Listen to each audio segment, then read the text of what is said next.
And we're live. Morning thoughts, morning thoughts, morning thoughts. Shout out to Miss Goldie Robinson. Shout out to Nicole Bazaar. Thank you for being here. Shout out to the people going out to work this morning. Shout out to the people coming in from work this morning. Shout out to Pat McCarthy.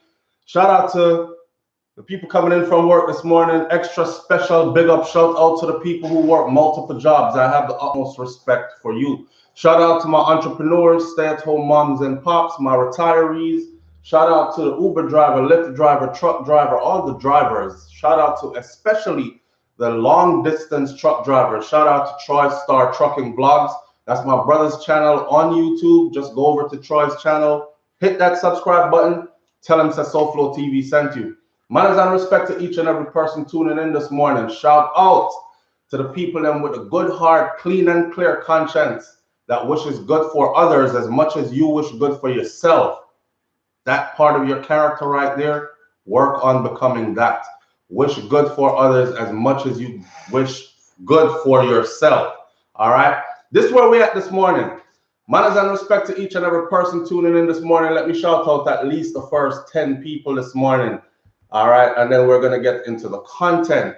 Miss Goldie Robinson, good morning. Thank you for being here. Nicole Bazaar, thank you for being here. Pat McCarthy, thank you for being here.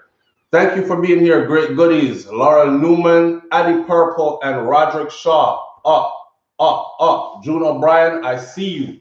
We are in the building this morning. All right. The show this morning is going to go into some serious discussion. Might be a bit controversial. Might prick some people the wrong way. First things though, there's this situation with this young man in Jamaica that I want you to be aware of. Let me update you on the story from yesterday. The young man that I told you was missing yesterday went missing, and we were looking for him, the 9-year-old. According to the Jamaica Constabulary Force, he was found and he was returned home safely. That's all the information they've given. Once again, they didn't say where they found him, who took him, who did he run away to. What's the circumstances surrounding him running away? We know nothing. The only thing we know is that he was found. All right, that's good enough for me. I'll take that. I would like to know more, and I think we should know more, but people business, leave it alone. He was found safe. That's the most important part, right? So for those of you who are praying and for the police officers who are on it, working, looking, and they found him, manners and respect to each and every one of you, and thank you to the Most High God, because we all know that that story could have turned out very much different, right? Now, there's another young man who has some issues in Jamaica right now. His story is kind of sad. Remember, I told you this gun violence thing in Jamaica. We're going to leave. Target escaped without injuries. We're going to leave a nation of traumatized people, especially traumatized children. Here is one perfect example right here. If you can help, listen to me good. If you can help, help. If you cannot help, just don't help. But don't say nothing. All right? Send up your prayers and all that. My people way of telling you that, me not give you $1. Them say God go with you. Them say me I go say a prayer for you. Them say Jesus help you. And those kind of things, but they won't extend $1. So you see, the problem still lies there that you're trying to fix with the dollar, but them send prayers answered and good wishes and everything else. Literally, if I scrape out the ashtray, I'm in a smoke in my vehicle or nothing like that, but I keep money in there, change. So if I look under my seat, them, if I go in my couch in my living room, if I scrape out my wallet and my thing, I can come up with at least $5. So I myself, I'm giving at least $5. Give something. $1 is better than nothing. See? If 100 people, right now there are 147 people on here, and if 147 people gave $5 each, you already know what the mathematics of that is. Money can move mountains. It's not that we love it. It's not that we worship it. It's not that all that. We live in a world where we depend on it. This little youth situation right here, so, is desperate. Sad to see, because the youth did a star baller and all these things, but this is the reality of where we live. Watch his story. I'm going to use a CVM clip. I might have to cut this clip back out if CVM decides to put a copyright infringement against my video. But watch the story. I'm only using it so people are aware and they can be of some help to this little youth. All right, and to his mommy as well. Let me pull this up so you can probably hear the sound and then give you the story. Sita. All right. Nishawn Blair turned 16 on March 30, the same day he endured the near-fatal ordeal brought on by criminals attempting to kill a man at a nearby shop in Manchester. In the aftermath, following several shots, the intended target escaped without injuries, but the innocent teen took a bullet to his back. The spine get damaged. The bullet is still there in the throat, between the throat and the spine. At this time, we are seeking some assistance for him to go overseas so they can remove the bullet and for him to be able to walk again. So I'm pleading out there to the citizens for help. I'm calling on the government. I'm calling on citizens, the business owners, each and every one out there. I'm calling on you guys to help my son to go overseas so he can walk and achieve his goal. She's urging continued prayer and support. He is paralyzed from the upper part, go straight down, cannot do nothing. So anything you need, you have to call assistance to help him. And this time I want to say thanks to the doctors and the nurse that are working with my son on the ward. I want to say thank you all, even to the warder them and the porter them. Everyone is there supporting my son. I really appreciate it. God bless you. The mother of 3 says Nishawn's siblings cry for him daily, and he himself has been losing faith. Their hope now lies in overseas treatment, which comes at a high price. They said there is a little bit they can be done, but it's not over out here. It's overseas. They have to go to get the bullet out and to able to walk again. Nika Lewis, CVM Live. All right. So that brings the story to you right there. You see the plight. This little youth wasn't bothering nobody. He was doing what we want our children to do. Come home from school. Go to school, learn, do good in school. Pick a sport, play it, dedicate yourself to it, excel in it. Be a good child. It's come the man come home from school, going about in business. Gunshot breakout, right? Men trying to rob and kill another man. Gunshot breakout. He's running like everybody else in the vicinity is running when you hear a gunshot, right? And he got shot in his back. Stray bullet hit this kid in his back on his birthday. On his birthday. And he's paralyzed from the upper part of his body all the way down. Now, when I talk about things like, you notice the mother, there's a GoFundMe that has been set up. When this video is finished, I will go find the GoFundMe and I will link it in the comment section and pin it so you can find the GoFundMe. He is now dependent on if they can get him out of Jamaica to go overseas to get treatment because the treatment cannot be done in Jamaica.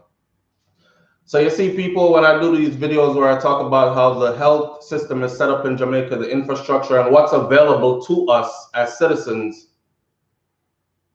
and people are saying, I make Jamaica look bad like nothing other place and thing. Why are we flying out to go get treatment? If something happens to you in Jamaica and your people cannot afford to fly you out, you're doomed. You're doomed. There are multi-millionaire politicians laying around scraping all the money that was supposed to be used for betterment in their constituency. That's why road can't fix from me a little boy till now. The same road them you can't drop a night and mash up the pothole them the same way. All these kind of things. There's nothing there for the youths to do. Just nothing. Just nothing. They can afford to fly their children out. They can afford to send their children to the best schools. They themselves fly out of Jamaica when anything happens to them.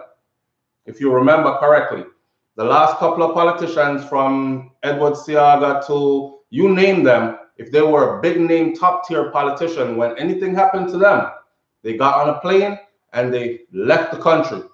And you would hear that they're somewhere in the UK or they're somewhere in Canada or they're somewhere in the US getting medical attention.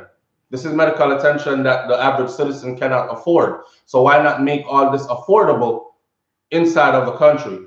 A nation that cannot take care of its people's medical issues is a nation that's doomed. We have to run to foreign for simple things. For simple things. While these people scrape up all the money, live the best life, drive the most fanciest this and that, their children live the best life, and then when anything wrong with them, them fly out willingly. They don't even tell you they're flying out. It just show up in the papers, and if you read the papers, you'll see he is overseas in a hospital in Miami getting help. Well, I feel sorry for that little youth here, but we already know what it is. Gunshot everywhere. Somebody asked me yesterday to SouFLo, please speak on the runner, the athlete who won that race. I believe it was champs, and I believe it was either 400 or 200 meters, something. I don't quote me. I'm not reading directly from it. I just remember seeing him running, winning the race, and then him do some gun something and go so.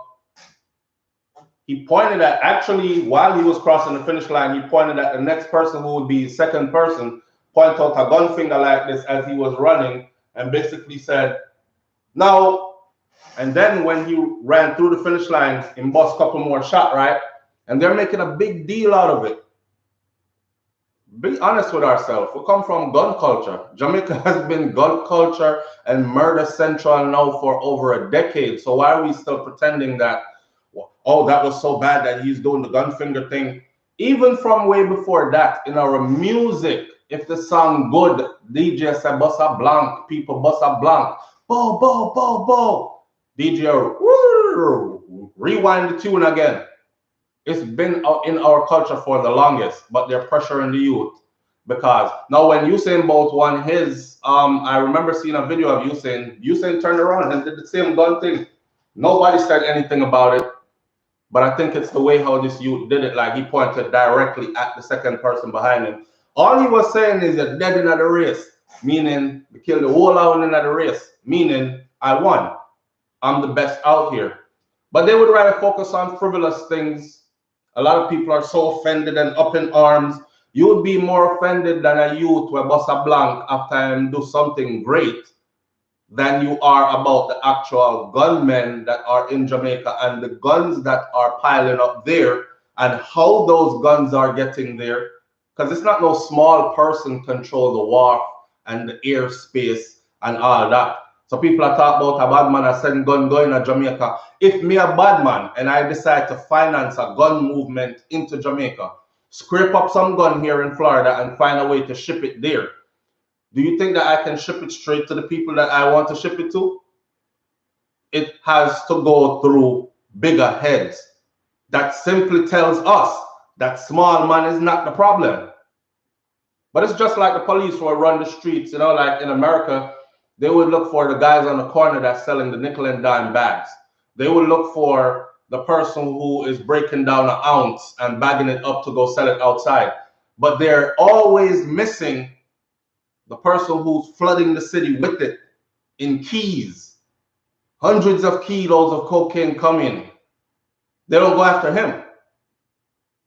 So this is the same kind of situation right here. Stop nitpicking and get to the root of the problem. This little youth need help. Gunshot lodged in his spine from nothing he had nothing to do with. As a young youth trying to live his life and trying to be good. And now he has to beg for help. His mother has to get on national television and beg for help. Beg for help. Now, remember this. Our Prime Minister, our Minister of Security, our police commissioners, they all watch the same news. They all see this lady begging for help. They all see how her child got to where he's at. They're all responsible partly for what is going on. Of course, you can't stop people from killing people who want to kill people, especially if they have what they need to do it. But who is controlling the wharf? Who is controlling the airspace? Why so much gun in the place? This high level of crime, this high level of murder. And most of these murderers are never caught. Never caught. So what we have is a country where there are many murderers walking around who have committed many murders and still have not been caught. They are emboldened. A system has been put in place to embolden the murderers and make normal, law-abiding, tax-paying citizens live in fear. That's where we're at with it. Anyhow, Nina Sky says, we love your thoughts. Thank you, Nina Sky. I appreciate you and thank you for that donation. Somebody else gave a donation as well, and I have to shout them out. Nina Sky says, good luck. That's Nina Sky again and Nina Sky again. I appreciate you greatly. Thank you so much. Listen, somebody says, what about MP rights? All right.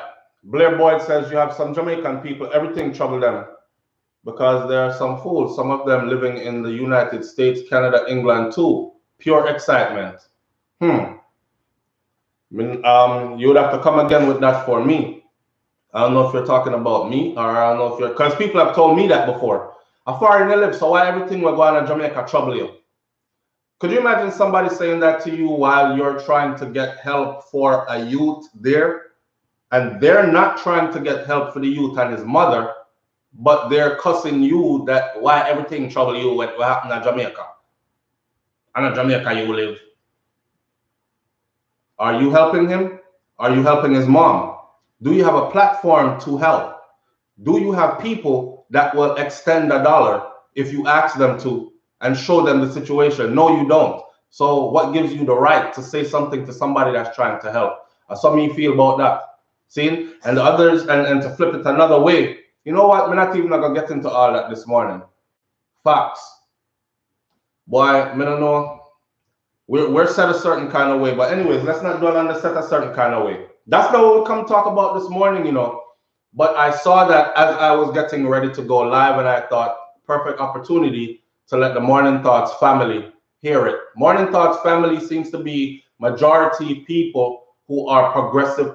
You have to be progressive and productive in order to be up at this time of the morning. That means you are about some kind of business. You're either coming from work, you're either getting ready to go to work, you're probably at work already, or you are going to lay down now because you just come in not too long ago and you're taking some SouFLo morning thoughts before you get some sleep to get up and go again. So this part of the morning, the dynamics of this audience is the perfect audience to give this to for them to see.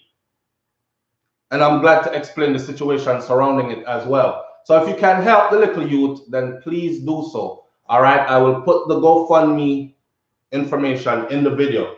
On to the next topic this morning now.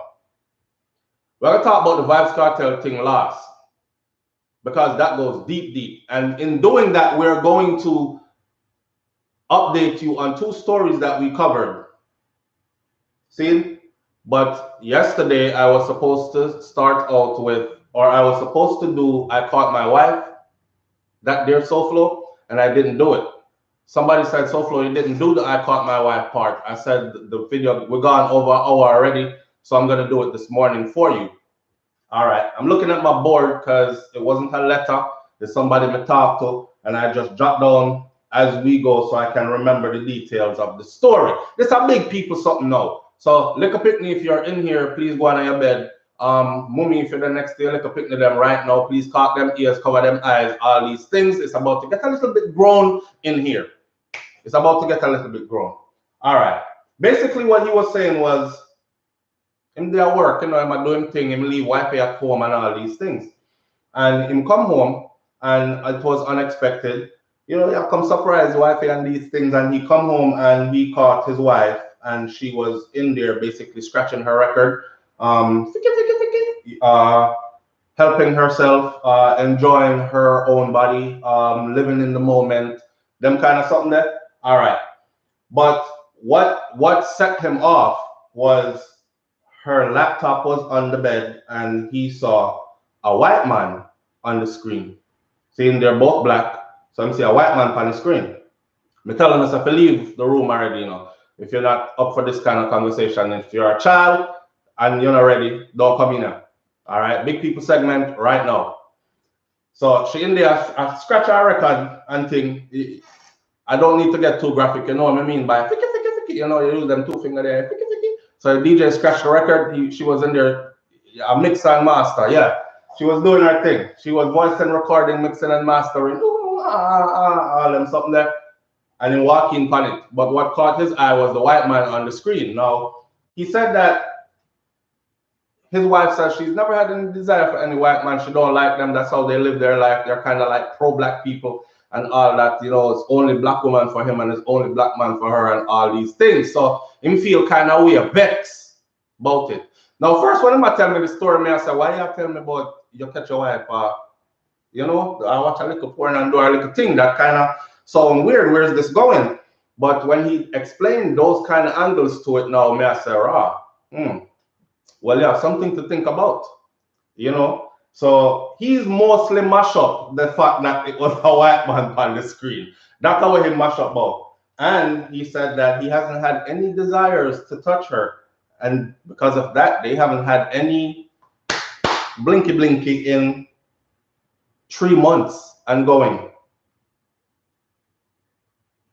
And yes, the mood, and yes, we live together, and yes, the mood in the house is very uncomfortable. Well, if you live with your wife and 3 months pass and she not getting none and you not getting none, I would think the house would be very tense. Not true? I would think the house would be very tense. However, there she was. Sicky. And he's thinking now that she probably like white man. So in Bex. What says you, audience? What if you tell this man I said? Because he must say, he not have no desire for her no more. What says you? No vaccine for her. While you're coming up with your comments, right? Let me put it like this. I'm gonna say my piece. If it was just about the porn, then I would say leave the lady alone. Make her do her thing, because when you do your thing, and everybody does their thing. Okay, everybody does their thing. Whether you get it all the time or you don't, everybody does their thing. So it's just human nature. So if it was just about the porn, then I wouldn't feel no way. Unless you tell me, it's like, I don't watch porn. I don't ever watch porn. And then me catch her or watch it, I would be like, wow, really? What? I mean, why are you being deceitful about that? Like, if you watch it, you watch it. I watch it, I have no problem with telling you that I watch it. So why you are lying and say you don't? But it was more than that for him. It's not just about the fact that she was watching it. It's about the fact that who she was being aroused to, who aroused her while watching. See? Right now, I look on her like some mommy. I look on her like some wench. You know, the bed wench. You know the whole history, the situation, how that went. Slave girl, pretty slave girl in the slave quarters.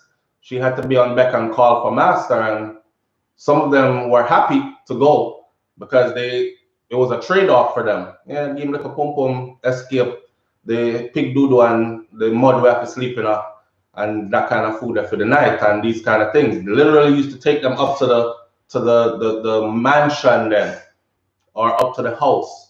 Sometimes wifey was away. She would warm the bed until wifey get back. This is real stuff in history, right? And some of them got real cozy on the other side and started doing things to make sure that they stayed there, while you have those others that never surrendered willingly, but were still subjected to all the things that master wanted to do. Master want to put her on a backers. She never seen backers before, Sita. Just so. Seen her out away there, do anything he wanted. She couldn't say no. She was a slave girl. Watch her grow and then jump on her when I'm ready. That kind of stuff. So some men, some black men who really are that way, like they still keep that fresh. They're not attracted to, they don't want a woman that is attracted to, that kind of thing.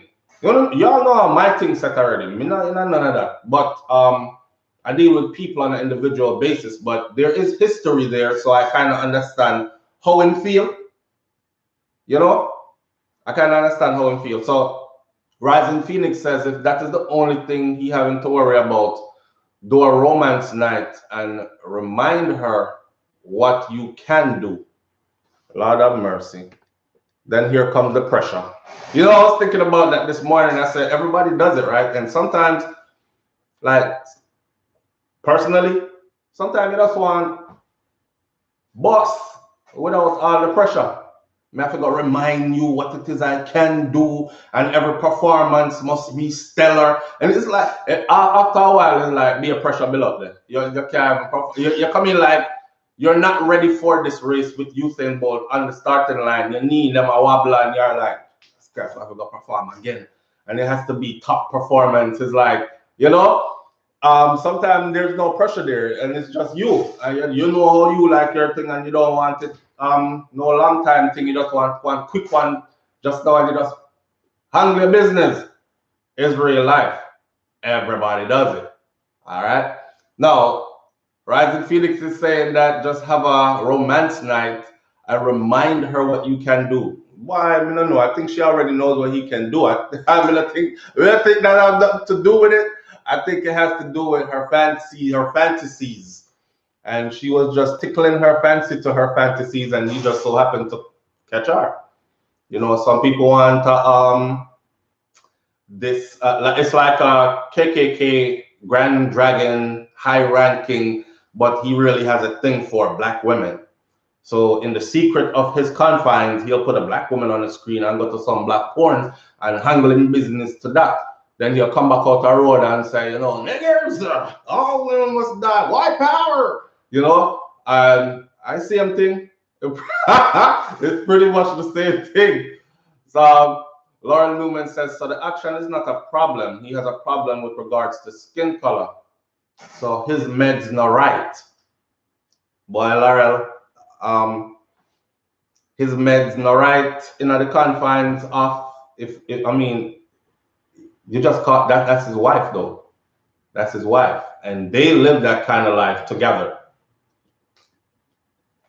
Maybe she never deceived him, and she's like, "Yeah, I'm into all kind of guys, babe. Like, but you know, you're who does it for me." But I've dated Spanish guys, I've dated white guys, I've dated, or I like Spanish guys, or I like white guys, or you know, if she did come and said that from the beginning, then there would be no surprise there. Whereas she came in raising a fist and saying black power and black love and black family and black man, woman, and child. You know, they do nothing for me. I'm not attracted to anything they got going on, blah, blah, blah.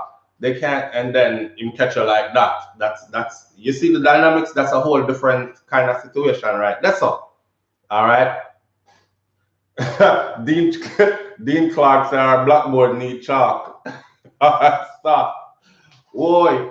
Anyway, Rising Phoenix says, okay. Diane Osborne, good morning. It's a big fool that I missed the full start. So if the woman husband not pleasing, she have all right to go get help. Nobody said nothing about the man not pleasing her. And that's what I'm trying to tell you is that even when you have somebody that please you, you still go off and do your own thing every now and then. You know what I say? So about not pleasing, it's about a fantasy.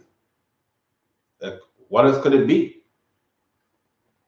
He allowed his ego to be crushed that way. You see how hard upon the man, no pun intended. The man doesn't get beer licked, no pun intended. Maybe him not please, all right. He must have set up date and prove himself and remind her how him good again. And he must like the man not get no kind of. Listen to the context of how it happened. Y'all talk about deception.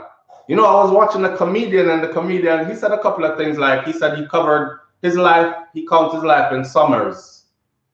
So he's like, right now I'm a grown man. I think he just turned 50, and he was like, I don't know how many summers I got left. So I'm gonna make everyone count, right? But then he was talking about, I don't want to be in a kind of relationship where I'm over here in one side of my house and I'm watching porn and I'm like, and I'm doing my thing, and I hear her coming and I gotta like put that away and act like I wasn't doing nothing. And he was like, nah, F that. I'm too old for that. I want to be in one of them relationships where I'm watching it and I'm looking at the screen like, oh, hold up. Hit pause. Hey, baby, come here. You ever seen this one before?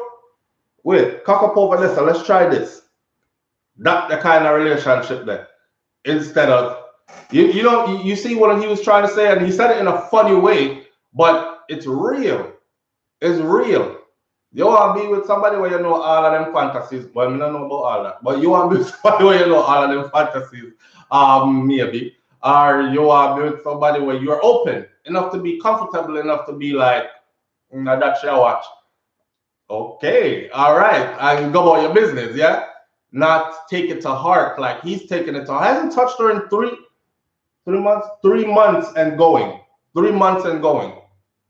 Now that has created a bigger problem in their relationship because I can only 3 months. Brent can't not give me nothing for 3 months unless I'm sick, unless something wrong with me, unless something wrong with she. 3 months. That's your woman.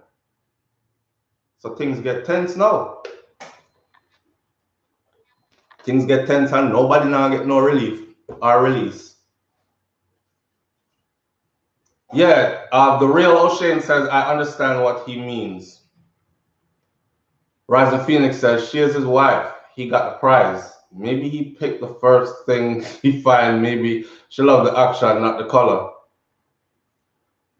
Yeah, or you're saying like maybe she go on and she's like, yeah, okay, this looked like something I go on. But then she would have to be attracted to whatever it was, image that was there to be aroused, to feel like you want to scratch her record. Yeah, she would have to be. So even so, that is what she's attracted to, or some of what she's attracted to. Obviously, she's attracted to him. She's married to him as well, but she's attracted to other things. See, some people think like this, right? Some people think, and it kills me every time. Some people feel like, say, when their spouse met them, that's where everything ended. I tell people this all the time. When your spouse met you, that's not where everything ended. They didn't stop seeing attractive people and just started seeing you. They didn't meet you and it was like, Earth, nobody else will ever look good after this. This is the only person that looks good in life. That's why it takes discipline to be in a monogamous relationship. Discipline, because naturally human beings are attracted to each other. And you can walk past enough people out the road and not even bat an eye or look a second time, but somewhere out there is gonna come across that one that will make you be like, even if you don't want to look, yeah, remind myself real quick, okay, I'm married, I'm good, go on business. Some always go far and say, well, I'm married, but I look still, I don't do nothing else. I take an extra 10-second look and that kind of thing. Some always say, well, I'm out today by myself. I'll be not here, so I'm going to look extra, look a bit more. Some people even use it to fuel their fantasies. Like look on somebody and then bury that in them head, and then later on when you and your hubby get together now, lights off, and I feel them mind, that wasn't you. That was the guy at the store that she saw earlier with him big chisel body fresh out of the gym saying he's running into Walmart in a like a string bikini top, running into Walmart to get 2 shakes to go to the house and stretch, and then and she caught wind, and you know, or him say something where him later on you the day put on the thing by your husband and him go on the most way and it's not really you. Is people not like talk about that though when they're in a relationship. They're like, oh hell no. My wife never thinks about anybody else but me. Lie you tell. Lie you telling. My husband never finds anybody else attractive but me. You're living in a fantasy. It's a lie. People will always find people attractive. Very uncomfortable to talk about with your partner for most people. Anyway, kind of want to know who them find attractive and come on, they look good. Unless you're in one of them kind of relationship, they're like T.I. and his wife, like they go out hunting together and they enjoy the spoils together. Unless you're in one of them, the kind of relationship that somebody says lie SouFlo.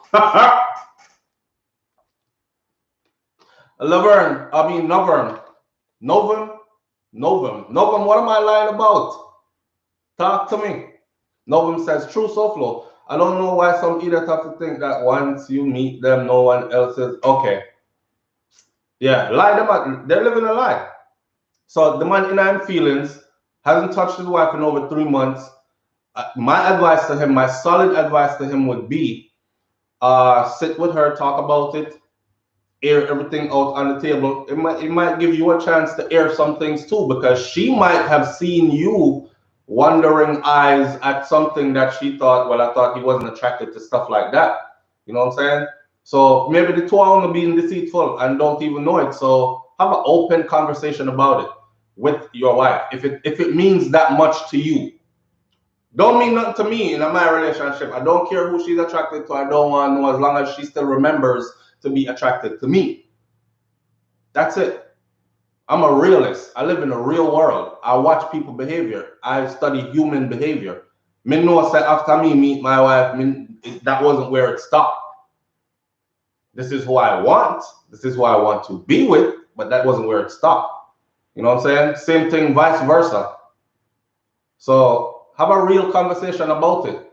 But that 3 months something there in the same house, nah, don't do it. Don't do it. Chris Rock said it in his stand-up comedy. He said that he lost his best friend when they got divorced, and now that he's a man, now he can admit, after looking back, you know, that he played a great part in it, because it started with him moving out of the bedroom to the couch, and then he moved from the couch in the sitting room to the front room, and he didn't realize that each move he was moving farther away from intimacy with his wife and closer to his front door, which means the next step was out the house. Now that he looks back at it, he's like, yo, this is some funny, but that's how it happened. And if any advice he could give to a married couple or a monogamous couple, he says, through all your issues, don't forget to keep on king. That's Chris Rock in a raw stand-up, right? So I'm using his words. And I let me want curse on purpose this morning. But you know what I mean. He said, in all you're going through, never forget to continue, get it in some way, somehow. And don't worry, and he was talking to the men, he said, don't worry if it's short, if it's long, if it's quick or slow or whatever, good or bad, it's your wife. And he didn't realize that, right? It's your wife, so she's supposed to get all right. That's why I said that the other morning on one of the morning thoughts about I'm a wife, so she'll get everything. She'll get it when you're lazy. She'll get it when up already. I want to run a marathon. She'll get it when we just have 2 minutes. She'll get me short 2 minutes. She'll get me 60 seconds. She'll get me 20 minutes. She'll get me 30. If me can go an hour, she'll get me whatever. Don't forget that, because once you remove that from the relationship, all kinds of wheels start turning, all kinds of things start happening, and emotionally you have disconnected. And no, we're not going a separate way. That's all we can tell him. See? That's all I can tell him. He better get back to it. And better get back to it. But have that conversation though. Unstoppable Josh said, it depends if it was live or just porn. No, he said it was porn. It wasn't live. And you have a point, Josh, for facts. Because if it was live, then I would have a real issue. That's a whole relationship. You know what I mean? Call me when you want to get off. All right, he's not home right now, so let's go live right now with each other. That kind of stuff, that would be a whole different dynamic. But this is her watching porn. And that's what he saw on the screen and don't want to touch her again. I think they should have a conversation. I understand how he feels.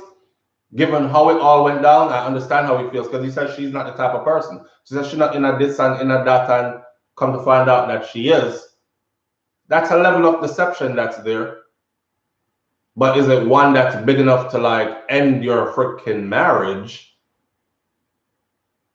Nurse James, good morning, Nurse James. Thank you for being here. Nurse James says, at Brains and the Beat, come get your husband. He is here wilding. Good morning, Nurse James, and thank you for being here.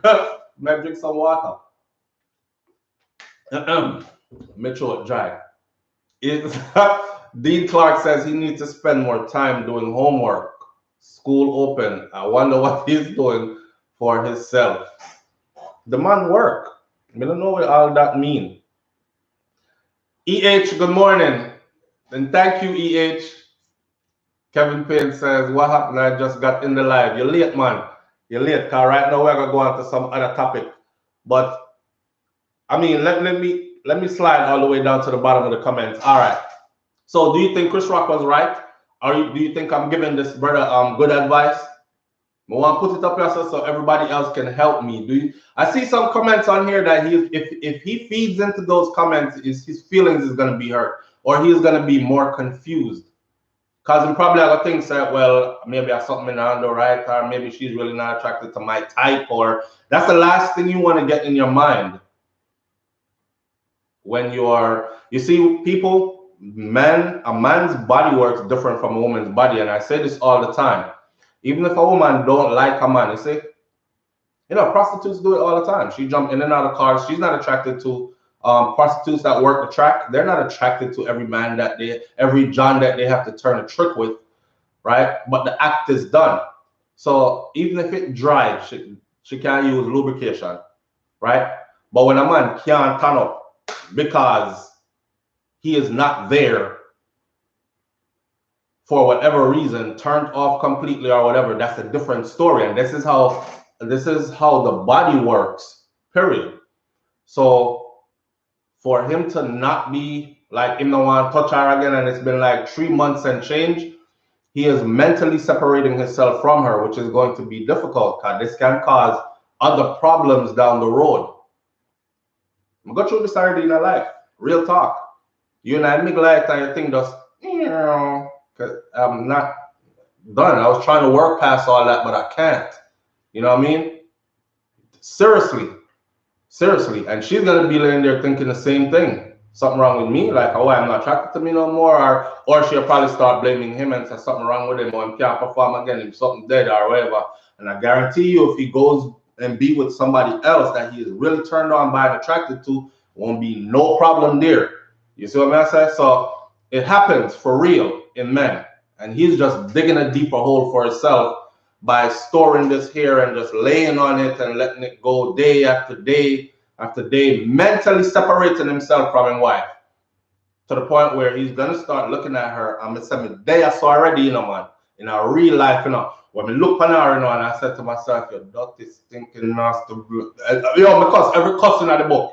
I'm real, I'm honest, I haven't always been a good person, but I just saw the thing go. This is a while back now in my life, but it's true. No matter how she turn it, dress it up, G-string it, take it off, anything, it got to the point where it was like, draw my sheet and turn my back and go sleep. Help myself in the shower if I have an issue and feel like I need to get something off, but I'm not going to her, right? Real life stuff. So don't go there. That's why what Chris Rock said resonated with me so much. It was like, don't forget to keep on, because once you stop that, a whole other door open, all other kinds of wheels start spinning, all other kinds of things start happening, So who that? Andrina Bellamy says that it's so true. Darky 35 says the woman was just letting off. He too sensitive. Well, insensitive or not is an issue them have now. EH says I missed the beginning. I'm hearing the issue of communication. They need to talk up before it get worse. Exactly. Sit down and have a full conversation and lay it all out on the table and then move on from there, right? Diane Osborne says Chris is right. Christ is right. I don't play them games in my house. Whenever I'm ready, make sure you are ready. Boy, I don't put that much pressure on it though. Like whenever I'm ready, make sure you are ready. That type of stuff right there is what put pressure on it. And when pressure is on it, you're not perform too good. When it's good is when we both are ready. If it's I'm ready and she not ready, while I'm getting mine, I could tell she not into it. And I could tell like she only doing it for me. And then there's really no turn on there for me either. Me get excited when she gets excited. See? So I feed off her energy. So she'll give me lazy energy and she'll give me, it's like a scornful kind of feeling. It's like, okay, damn, done. All right, me come back later or something. But I don't put pressure on it like, when me ready, you better be ready. And that's so kind of like, oh my God, there we go. Okay. Not enjoyable. That's not enjoyable at all. But I understand what you mean. I understand what you were saying though.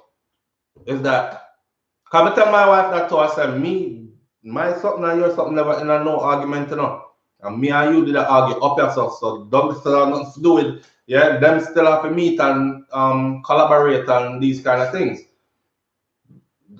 We're not in a no, yeah, so let's not get that to where we go. We're not going to know 3 months living in the same house. It's not going to happen.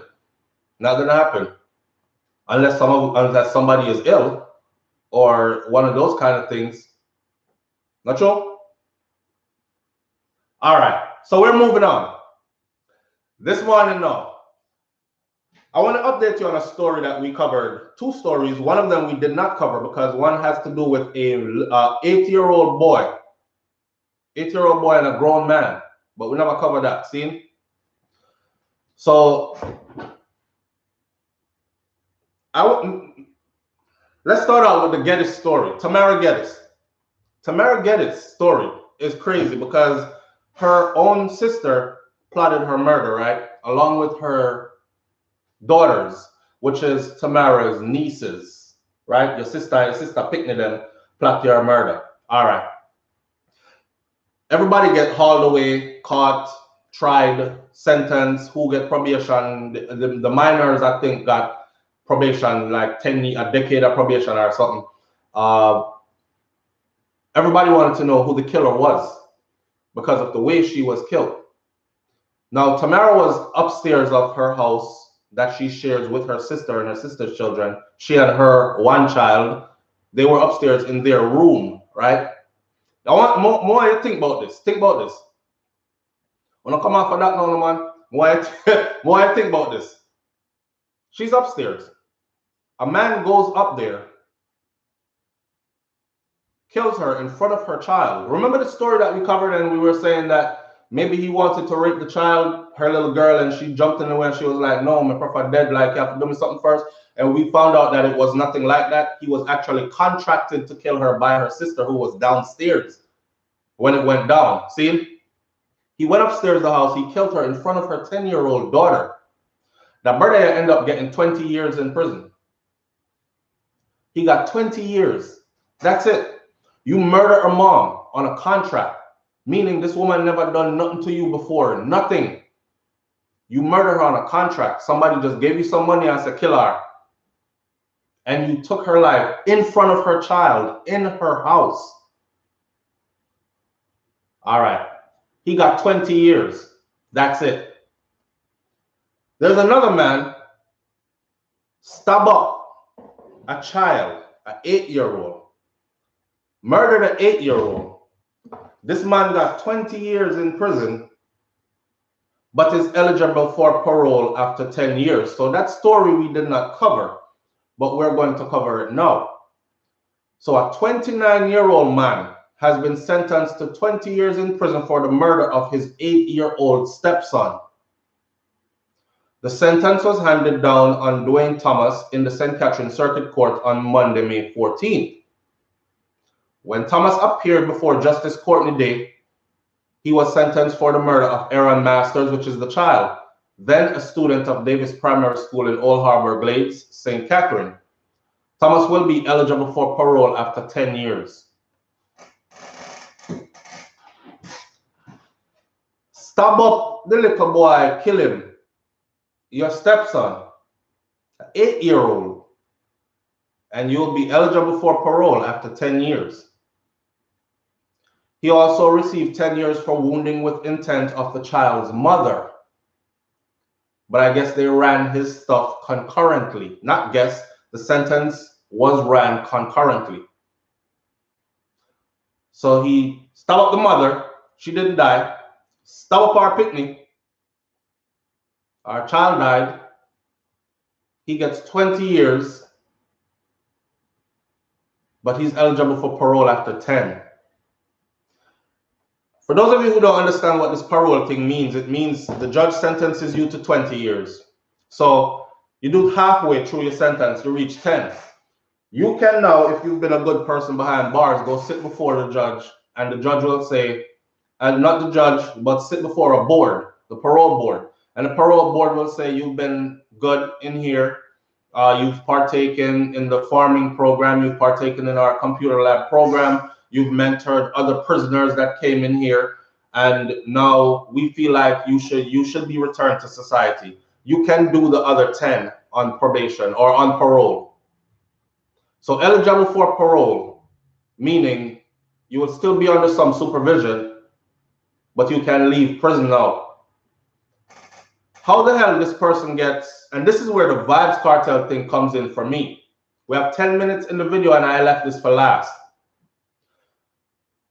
I tell people all the time that Vybz Kartel was not incarcerated because of a murder. I've been following Jamaica's murder sentencing guidelines for years now. I have watched who gets what time. There's no way a man go upstairs, murder a woman that did nothing to him in front of her child and gets 20 years. There's no way that a man stab up a woman, she survived, even though his intention was to kill her. Stab up her child, the child died, and he gets 20 years, but he is eligible for parole after 10. Then you have a man who you accuse of killing someone in a gruesome way. You have no physical evidence, no concrete evidence, only circumstantial evidence, no body, and he gets 35 years before he is eligible to even go sit before a parole board. Unless you're slow in your thinking, you see something very wrong with this. And these kind of sentences are handed down all the time. The guy that Beachy Stout, the guy that confessed and said that Beachy Stout paid them, and Beachy Stout told them exactly how he wanted her to die, and them tell her turn go up there, so, and the man will say he never do it, even though he was the one that was contracted to do it, but he never wanted to do it because he was too close to the girl. And it's only because she trusts me, you know, why when I tell her turn up there, so she not even ask no question, she just turn up there. And he described in detail how he watched the person who he contracted to do it grab her around the headrest. You driving, you with people you trust, you're probably going to lay your head back on your headrest because you're chilling, right? Now the person you trust grab you behind from and squeeze you to the headrest and start put blade in your chest, blade in your neck, blade in your chest, blade in your chest, blade. Confesses this. Got 19 years. So explain to me how a Vybz Kartel get 35 before he can even sit before a parole board. It's not just Vybz Kartel alone, Sean Storm as well. They told Sean Storm that all he had to do was say, yes, I saw it go, and this and that, and I wasn't there, but me know I said so and so. Basically roll over, and because the man said no, me can't admit to something that I didn't see, him get life sentence too. Now there's nothing connecting Sean Storm to any of this, but not only him. There was also Andre St. John and Kahira Jones. But we talk about Vybz Kartel because he's the main figure in this. This is who I think they were trying to get. The more the years roll by. Right now, if Vybz Kartel actually say he did, right, he would be eligible for parole now and would be walking out of prison now, because if he had gotten sentenced along the same guidelines as everybody else, a bare 20 years them give out. Bare 20 years they give out. Unless it's somebody prominent you kill. He would actually be walking out this year then, at least. But make it make sense to me. You know what kills me is when I see people that say stuff like, yes, I in them for stay. Because the lyrics in his songs mash up people and mash up the country and fuel crime. What? When since we give people life sentences because they're music? So you see right away there's a problem there. You're not even thinking. You're not even thinking. Lulu Ridges says Kartel's own was personal. He knew the person. Usually if you know the person, your time is less. Especially if it's two adults. For instance, if me and a brethren kick off, right? And me end up killing the brethren, I get a good lawyer in there, I could argue that down to manslaughter instead of murder in the first degree. Significantly less time, right? The cold callousness it takes for you to pull a gun on a woman and kill her in front of her child, a woman that never did you nothing, that's different from a dispute between people who know people. So if anything, that would be irrelevant right there. I don't think it's because of that. I've seen other videos where I think they scratch the videos now if they're not still up on YouTube. But I remember some head of churches, something, was talking about how Jamaica is a godly nation and we must remain a godly nation and heavily influenced by the church because this is where our morals and stuff come from. And let's put it this way. I quoted him, let's put it this way. If Vybz Kartel was not incarcerated, we would have no school system today, is what he said. When I saw that interview, I said, church and state working against you is like you can't win. If we didn't incarcerate him, we wouldn't have no school system today. Yeah. You understand that he bucked the status quo. And a lot of people say stuff like, oh, I beer gun song him, make a beer this and honestly, if you listen to all his songs, they're not much different from anybody else's songs. He just bring a different energy to a song. He word things differently. But the whole of them are said the same thing. He is more influential to the youths, to the newer generation. So they had to get him out of there. When you have a big platform and you say stuff like telling the people them don't vote because no either side is doing nothing for you, so we now vote again, that's a problem for them. You can really stop people from voting, that's a problem. Because even if your votes don't count, we want you out in the streets when election time comes to make this election thing look real, right?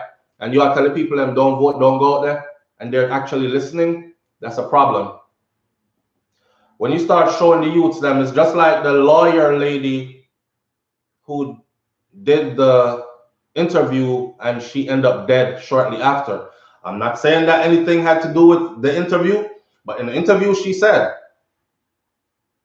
she's a barrister in England and she is a practicing attorney in Jamaica, but they gunned her down in Mobay. And she had a podcast as well. I don't know if you remember her, but young lawyer. She said Jamaica is full of lawyers and broke lawyers too, because this is stemming from somewhere else where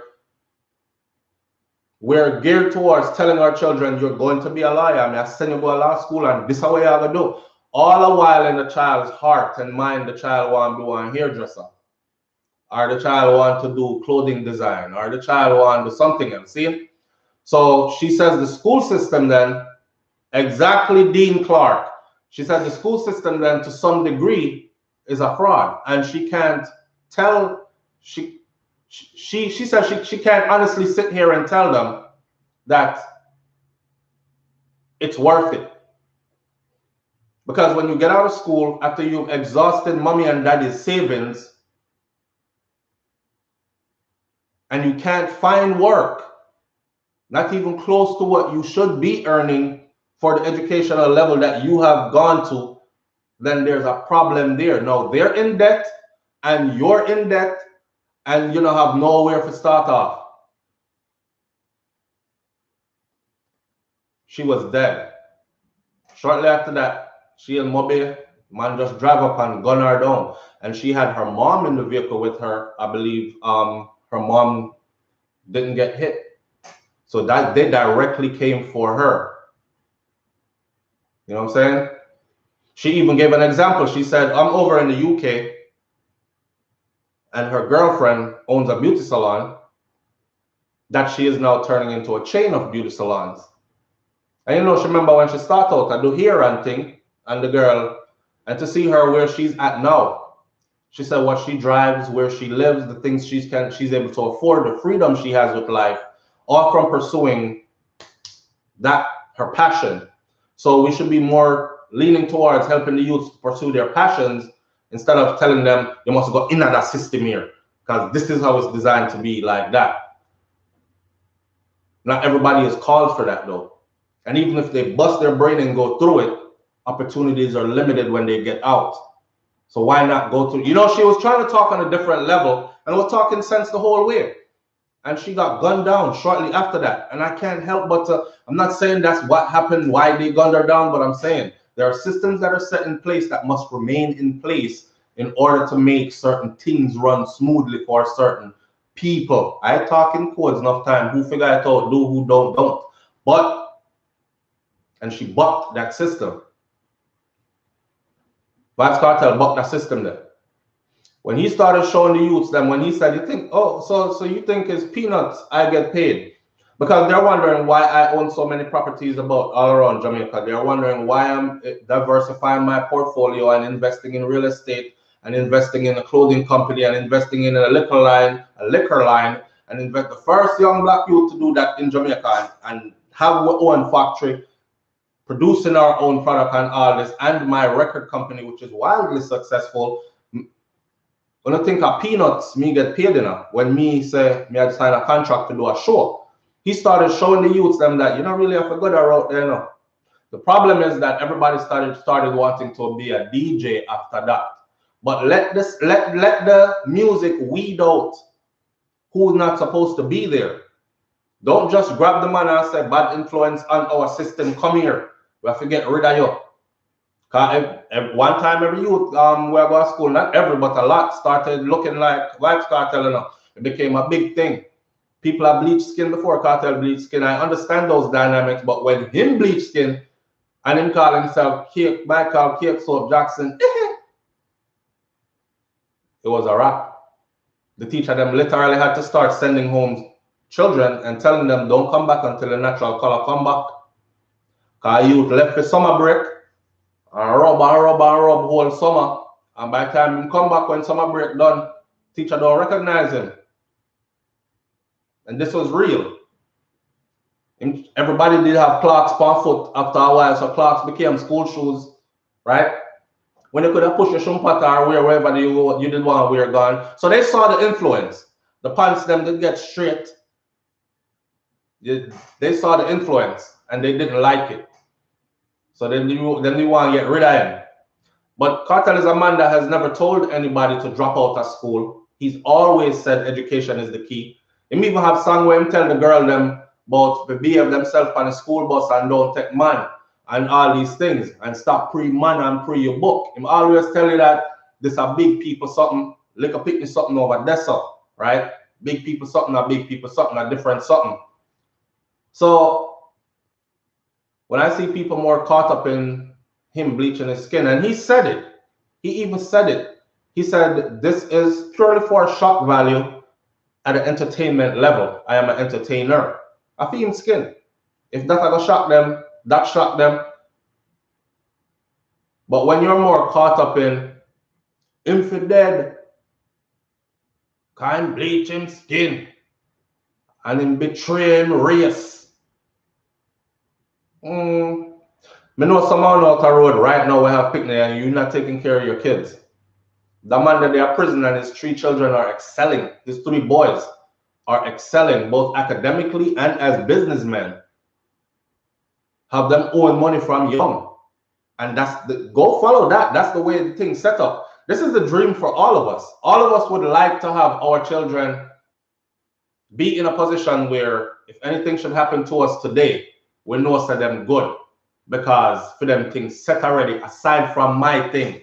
And my thing already set for them already too. So they're good, right? And he's good like that. He's good like that. I mean, thanks to Shorty, cause me have to big up Shorty, cause she's the glue that holds it all together. You know, is a strong woman, and she holds it all together. Enough stories we hear a lot of the times. When daddy gone to prison for how many years? What do you hear happening? Majority of the stories we hear are not success stories. Once daddy get locked up, the house went this way. Jamal start get a little bit older and feel himself. Him stop coming in on time when him supposed to come home. Shanika, she start tech man. She turned teenage mother because daddy wasn't there no more. This, that. These are the stories that you normally hear. Right? More than not. So to see how his family has flourished and the respect they have for him regardless, that alone is powerful. And no bleacher boy for dead and you betray your race. No, honoring your race is honoring your family. Yeah? And then with a black woman and my black children, and then make sure that they're growing up in power. A power talk, you know. A lot of us follow religion and leave nothing but poverty behind for our children. Your picnic them can't follow your religion when you left here. Them are gonna suffer unless you leave something behind. That's why I preach building generational wealth and passing it forward. And he is on the game. He is on the money. So when you cut a blueprint and you show it to a certain set of youth, them, listen, Jamaica is so dynamic. It's like the caste system in India. You go someplace in Jamaica right now and you just make a left turn and go up the hill and go up, you start to the house, them get bigger and bigger and bigger till you reach up which part, the house, them sprawling, and the neighborhood look like you don't belong there. Well, on top of that hill, they really can look down and look across and see the zinc fence dwellings and the ghettos and so on and so forth. So when a youth come from down which part the zinc fence dwellings and the ghettos is, you see, and make it all the way up here so and build a house right next to you, Mr. Man, them feel some type of way. He didn't do it how we did it. Yes, you're Calabar boys, and then we went to UWI together. We were batchmates, and then we went to, you know, and we went to through law school together, and then we graduated, and then we went on to work in the Senate together, and and he didn't come from that cloth. Yeah, the man says straight jeans unfitted, and right up there, so I have all your picnic them are straight jeans unfitted, and have all your picnic them do all the things them where I say and trending. And you're like, but no, Tanisha, these pair of Nikes look very good going back to school. And Tanisha, I said, no, Dad, clocks a beat. I want clocks. What you mean clocks a beat? What kind of language is that you're talking? Oh, so it's that Vybz Kartel you're following. Okay. They're at the level where they can get rid of him, get him out of them society. The goal was supposed to, not to kill him, because then they want to kill Kartel, them would have killed him long time. The goal was supposed to debase him, humiliate him, reduce him to nothing, lock him up and watch him family suffer. They had no idea that things were put in place. Because the youth did that thing 10 steps ahead, it looked like.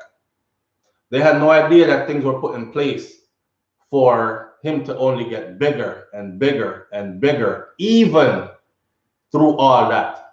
I asked the question again, how can a man run into a house because somebody paid him to go in there, kill a woman in front of her daughter, 10-year-old, that did him nothing other than somebody paid you to just kill her, and you get 20 years?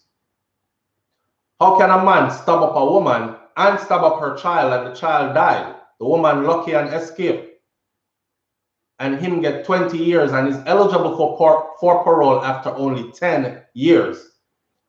Then you take a man like Vybz Kartel, who was a prominent member of society. You take him. Not to mention Kartel was making millionaires. Go look on the record. He was making millionaires.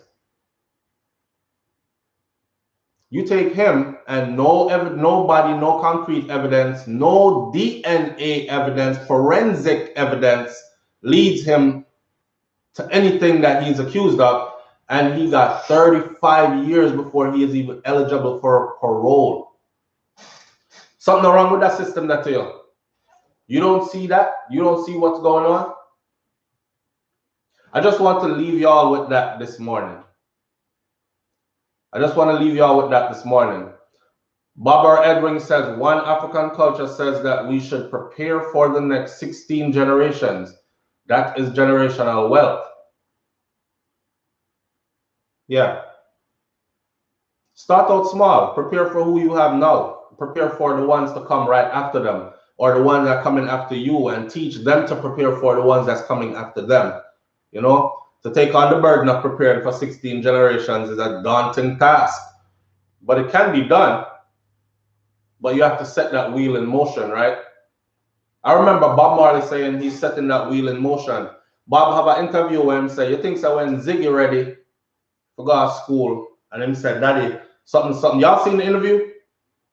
And him ask for things. You think me can look at him and just tell him, oh no, me not have it, or something like that? And then Bob went on to speak about setting a wheel in motion. If you think of a wheel, right, running down a hill, once you let it go, it's gone enough. And it's just like a pick up speed. See?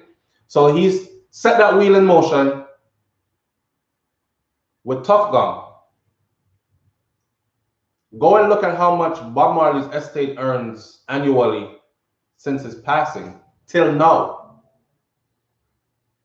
So his children are set regardless. And then them come and set themselves as well off that legacy, which is right and wise. But them daddy did set it for them already. So even if they didn't make it to the level they did, a Junior Gang who is worth millions himself, a Stephen Marley who was worth millions himself, maestro, master producer, a whole heap of hit records and thing, all these things, if none of that happened for them, they would have still been okay. They would have still been okay. And their children's children would have still been okay. See? So that's the goal. The goal is to set it so that your children and your children's children will be okay. That you can rise in power in society, because that run the place. A lot of the time we sit and we talk about, oh my God, the rich man's son, him do this and him only get 2 days probation, you know, like nothing goes on. And look at John from around that's Miss Mary's son, at 30 years them give him the same thing. And we don't understand that it's all about working your way into a position of power. So you want your children to come suffer and go through the same thing and complain the same way for another generation and then the one after, or you want them to rise in power in life. Kartel had to go. He had to go. But let me close this video by saying this. The world is watching, and you can fool some people sometime, like Bob said, but you can't fool all the people all the time, because we see clearly through this what this is. I've been following the sentencing guidelines and those who have gotten sentenced over the years. I've also been following the crime rate over the years. And the person who you say did turn up the crime has been off the scene for over a decade now, and crime has been worse than ever before as far as murder rate goes. No truth to the argument. Leave your comments in the comment section below. Tell me what you think about this one. All right, it's a deep conversation, but it's a real conversation, and it stretches broad outside of just Vybz Kartel. But when you get it, you will get it. I'll catch you tomorrow morning right here on SouFLoTV. This is Morning Thoughts. Big up to all my hustlers. And when I say my hustlers, I'm not talk about no illegal hustlers. If I that you do, then do it. But cause me not go feed you if you don't do it. But try to find a better way. Quick. All right. If badmanism is your thing, then remember what Capleton said. Enough man think them one bad until them find out say bad a man the outer road. And also we know enough real bad man who are try to stop bad. Because badness is not nice thing. It's not pretty. And no better rose. Prison, coffin, sorrow, weeping and mourning come with that. All right. We wake up and we get up every day to do something productive and progressive, and we encourage others to do the same. So we live a life where we don't have to be looking behind our backs to make our dollars and cents, and we live by example, yeah? Try to be good to your kids, take care of your family, spread some love around, and them kind of thing there. Big up on yourself, people. Catch you tomorrow morning right here on Morning Thoughts. Have a wonderful, blessed day. I'm out. Peace.